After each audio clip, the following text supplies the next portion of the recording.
آپ اس نوکر کے متعلق کیا کہیں گے جو آقا کی مقرر کی ہوئی ڈیوٹی پر جانے کے بجائے ہر وقت بس اس کے سامنے ہاتھ باندھے کھڑا رہے اور لاکھوں مرتبہ اس کا نام جپتا چلا جائے؟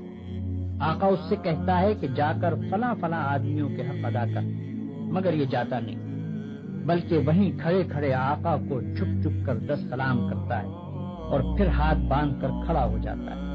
آقا اسے حکم دیتا ہے کہ جا اور فلاں فلاں خرابیوں کو مٹا دے، مگر یہ 1 انچ وہاں سے نہیں ہٹتا اور سجدے پر سجدے کیے چلا جاتا ہے۔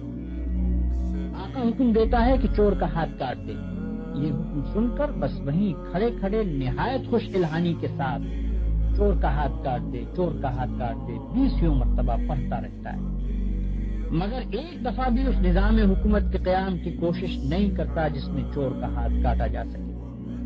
کیا آپ کہہ سکتے ہیں کہ یہ شخص حقیقت میں آقا کی بندگی کر رہا ہے؟ حیرت ہے آپ پر کہ خدا کا جو نوکر ایسا کرتا ہے آپ اسے بڑا عبادت گزار کہتے ہیں۔ یہ ظالم صبح سے شام تک خدا جانے کتنی مرتبہ قرآن شریف میں خدا کے احکام پڑھتا ہے، مگر ان احکام کو بجا لانے کے لیے اپنی جگہ سے جنبش تک نہیں کرتا، بلکہ نفل پر نفل پڑھے جاتا ہے، 1000 دانہ تسبیح پر خدا کا نام جپتا ہے اور خوش الہانی کے ساتھ قرآن کی تلاوت کرتا رہتا ہے۔ آپ اس کی یہ حرکتیں دیکھتے ہیں اور کہتے ہیں کہ کیسا زاہد عابد بندہ ہے۔